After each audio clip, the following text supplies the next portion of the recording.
today is Saturday, 5:40 p.m. and karon ang graduation sa akong kuya. Bago pa lang jud ko man ligo kay bago pa sad mi nauman nag-prepare sa food, sa designs and everything. So karon kay i-update ta mo sa mga panghitabo diri sa graduation sa akong kuya. So mao ni among hikay today na ami lechon, buffalo chicken, mixed seafoods, lumpia, bami ug buko salad na sa ref. And yes, gilahi namo ang ubang sudan kay strategic ta diri bayot if mahurot ang display refill lang ta para dili dayon ma-wipe out ang buffet. Kay dili ta pwede mag-sorry nahurot na before pa maka second round ang mga bisita. Charot. Carbon check. Ako ano? Wow.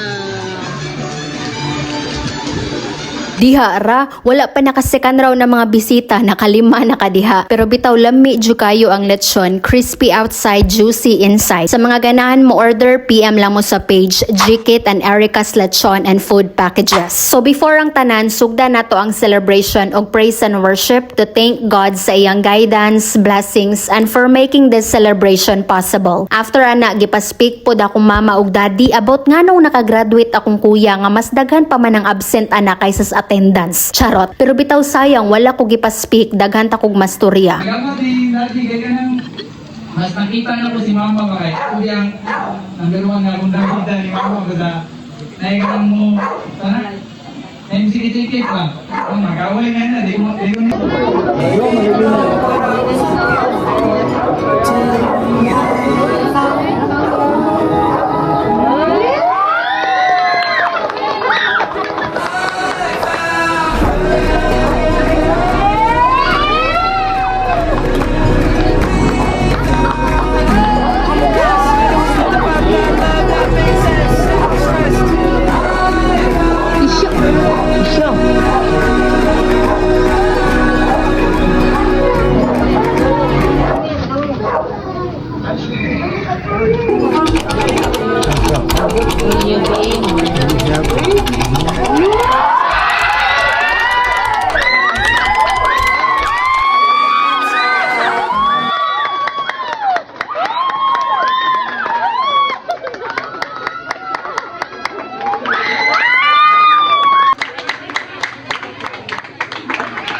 Finally, official na jud guys, promoted na si Ate Debs to full-time tig-anto sa kasungugan sa akong kuya. Dili na jud ako, thank you Lord. Charot bitaw. Congrats Kuya Dimdim og Ate Debs, deserve ninyo ang inyong happy ending. Anyways, enough na sa kilig, mga unsa ta kay basin ang ending ani kay mapasmo dili happy. Kaysa tinuod lang dili ra proposal lang akong gihuwat diri ang lechon sad. Charot. Pero bitaw, after sa food trip, nag-chill na dayon mi sa gawas, kanta-kanta, storya-storya og enjoy lang sa moment. Na ay mga feeling singer, na ay backup vocals nga wala gisugo, pero lingaw ra man sad. Okay, pakit-on ta mo sa mga clips sa mga panghitabo diriha nga why voice over para madungog pud ninyo unsa kasaba ning pamilyaha basta magkatapok. Kay kay.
O diba, perting bugnawa sa akong tingog, mas bugnaw pa si Red Horse, mao niya akong hidden talent, pero murag mas maayo nga, itago na lang ni nato balik. So karon guys, kay naa may gift para sa akong kuya og ni Ate Debs. Couple shoes sila, fubo nga shoes. So amo na ihatag karon while nag-edit sila og picture sa gawas.